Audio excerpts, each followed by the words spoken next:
नमस्कार दोस्तों, आपकी अपनी चैनल साइंटिफिक एस्ट्रो वास्तु में आप सबका हार्दिक स्वागत है। दोस्तों, आप सब मज़े में होंगे, खुश होंगे।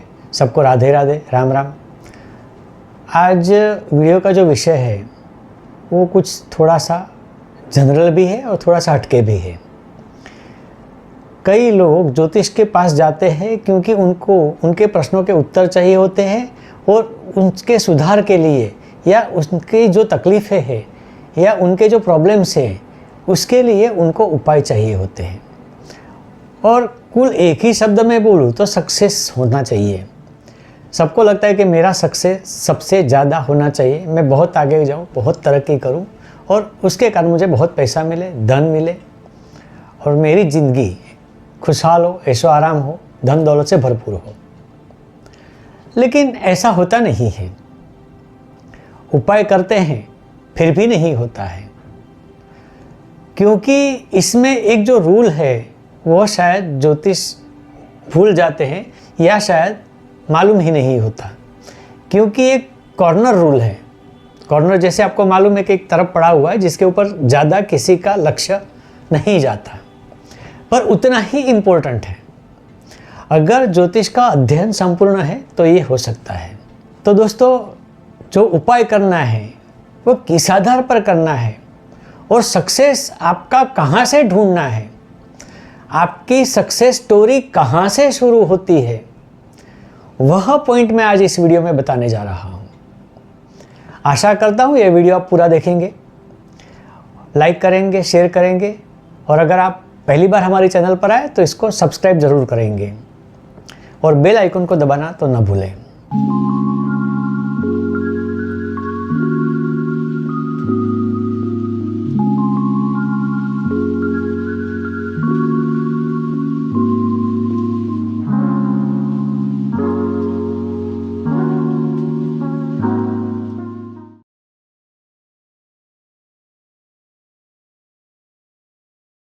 तो दोस्तों, जब कोई ज्योतिष के पास जाता है तो ज्योतिष को क्या करना चाहिए?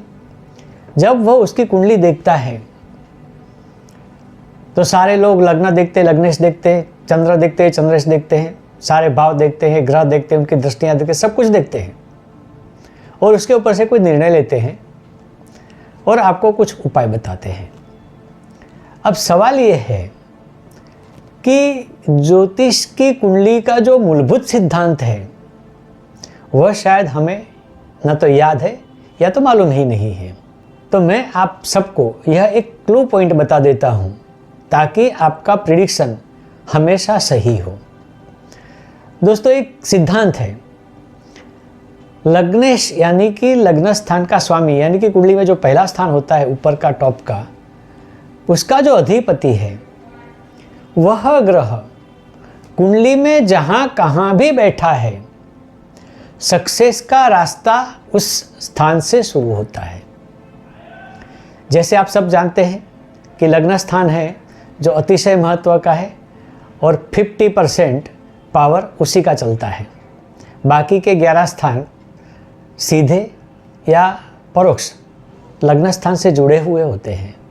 लग्न स्थान की पकड़ अन्य 11 स्थान पर भी होती है। तो लग्न स्थान का अधिपति जहां बैठा है वहां तो वो कुछ नहीं करे, क्योंकि वहां ही नहीं कुछ, वह जगह उसकी, स्थान उसका है। लेकिन उसको अगर कुछ करना है तो उसके पास का जो रास्ता है वह जिस स्थान में बैठा है वहां से वो शुरू करेगा। और आप चेक कर लीजिएगा, किसी भी कुंडली में अगर जातक आपके पास आता है और लग्न स्थान का मालिक जहाँ बैठा है, जातक का पूर्ण कंसंट्रेशन, जातक का पूर्ण लक्ष्य उसी स्थान के विषय में होता है। अब जब कंसंट्रेशन और पूर्ण लक्ष्य एक स्थान पर होता है तो वही स्थान से अगर शुरू करते हैं तो जातक का रास्ता जो सक्सेस का है वह खुल जाएगा। ये बहुत तरक्की करेगा, बहुत आगे जाएगा और जो फल पाना चाहता है वो पाएगा। फॉर एग्जाम्पल, अगर लग्नेश 5वें स्थान में बैठा है तो 5वां स्थान आपको मालूम है यह है विद्या का और दूसरा संतान का। तो यहाँ जातक का संपूर्ण लक्ष्य पहले तो विद्या प्राप्ति में होगा, पढ़ाई में होगा और पढ़ाई के रास्ते से ये अपनी तरक्की का रास्ता शुरू करेगा। यानी जिस क्षेत्र की पढ़ाई करेगा, जिस विषय की पढ़ाई करेगा, उस विषय में ये बहुत आगे जाएगा, क्योंकि इसकी पढ़ाई फंडामेंटल होगी। ये कॉपी करके पास नहीं हुआ होगा, ये शॉर्टकट में पास नहीं हुआ होगा, लेकिन उसका ज्ञान संपूर्ण होगा, मूलभूत तरीके का प्राप्त किया होगा, और इसीलिए उस क्षेत्र में ये सबसे ज़्यादा प्रगति करेगा या तो सफलता पाएगा। दोनों एक ही बात है, सिक्के की दो बाजू है। मान लो जातक का लग्नेश अगर 10वें स्थान में बैठा है, तो यह जातक किसी एक जगह पे रुकेगा नहीं। नौकरी करेगा तो दूसरी बड़ी नौकरी, बड़ी पोस्ट कैसे मिलेगी, उसके पीछे इसका लक्ष्य होगा।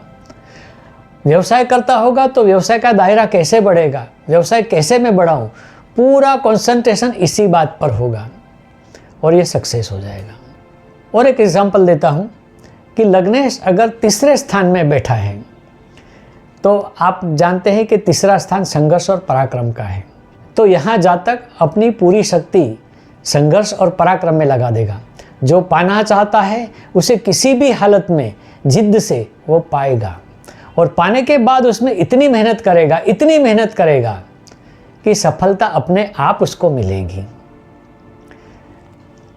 अगर जातक का लग्न 11वें स्थान में है, तो इसके मन में पहले से कोई इच्छाएं होंगी। इसने पहले से ही सोच के रखा होगा बचपन से कि मैं ये बनूंगा। इसे किसी के राय की ज़रूरत नहीं होगी। ये माँ बाप की नहीं सुनेगा, अपने भाई बहनों की नहीं सुनेगा, टीचरों की नहीं सुनेगा, अड़ोस पड़ोस की भी नहीं सुनेगा, अपने मित्रों के भी नहीं सुनेगा। उसका लक्ष्य उसने बहुत पहले से केंद्रित करके रखा है, एक गोल केंद्रित करके रखा है, और उस गोल को पाना है, ये इसकी अदम्य इच्छा होगी, और इसी अदम्य इच्छा के कारण वह गोल को पाएगा, लक्ष्य उसको मिलेगा। मान लो किसी जातक का लग्नेश 12वें स्थान में है, तो सब कहेंगे 12वें स्थान में, 12वां स्थान तो अच्छा नहीं है, तो यहाँ इसको आगे सक्सेस नहीं मिलेगा, इसकी कुंडली में कुछ है ही नहीं। लेकिन यहाँ भूल गए हैं कि 12वां स्थान इन्वेस्टमेंट का है। मोक्ष यानी कि खर्च, जो आता है उसमें खर्च करता है। यह जातक खर्च जो करेगा वह इन्वेस्टमेंट में करेगा। पैसा कैसे बढ़ाना है, इसके ऊपर इसका लक्ष्य होगा। संपत्ति कैसे बढ़ानी है, इसके ऊपर इसका लक्ष्य होगा। यानी कि आया हुआ हर पैसे का इस्तेमाल ये सही जगह पे करेगा। तो ये लोग फाइनेंस में आगे जाते हैं, फाइनेंस में इन्वेस्टमेंट करते हैं, फाइनेंस की कोई भी स्कीम में इन्वेस्ट करते हैं और बहुत कमाते हैं। तो जैसे मैंने कुछ उदाहरण दिए, अगर जातक आता है तो अगर ऐसे ऐसे कोई स्थान में या और कोई स्थान में अगर लग्नेश बैठा है, तो उस स्थान के विषय से जातक को कहो कि यहाँ से शुरू करें। और अगर उपाय करना है तो कौन सा उपाय करेंगे? अधिपति को प्रबल बनाइए, मजबूत बनाइए, लग्नेश को मजबूत बनाए, तो यह उपाय आपको 100% रिजल्ट देगा। और आप जिसको भी बोलोगे वह जीवन में बहुत आगे तक प्रगति करेगा। दोस्तों, यह सिंपल बात मैंने बताई है, बहुत सीधा साधा सिद्धांत है। आप इसको चेक भी कर सकते हैं। जब भी आप वीडियो सुनेंगे, वहाँ से लेके आपके पास अगर कोई भी क्लाइंट आता है तो उसको चेक करिए। जातक का ब्रेन उसी विषय में काम करता होगा और उसी विषय से ही उसको प्रगति होगी। तो आज के वीडियो में बस इतना ही। आने वाले वीडियो का इंतज़ार करें। लेकिन अगर आप हमसे कोई परामर्श करना चाहते हैं, कंसल्टेंसी चाहते हैं, आपकी कुंडली दिखाना चाहते हैं, या हमसे कोई राय लेना चाहते हैं, कोई उपाय लेना चाहते हैं, या अगर आपके प्रश्न सॉल्व नहीं हो रहे हैं तो वह सॉल्व करना चाहते हैं, तो बेझिझक आप हमारे दिए गए नंबर पर हमसे कांटेक्ट करें। हम आपके प्रश्नों का सही उत्तर और उपाय दोनों बताएंगे, और गारंटी देता हूँ यह उपाय 100% आपको काम में आएंगे। आप बहुत तरक्की करोगे, आप बहुत आगे जाएंगे। तो दोस्तों, आज के वीडियो में बस इतना ही। और हाँ, अगर वीडियो के बारे में कुछ कमेंट करनी है या आप किसी विषय पर वीडियो बनवाना चाहते हैं, तो हमारे कमेंट सेक्शन में जाकर ज़रूर लिखिए कि आपको किस विषय पर बनवाना है या इस वीडियो के बारे में आपको क्या कमेंट करनी है। हम आपके कमेंट पर ज़रूर ध्यान देंगे। तो आज के वीडियो में बस यहाँ समाप्ति करते हैं। आगे आने वाले वीडियो का इंतज़ार करें। तब तक के लिए दोस्तों नमस्कार।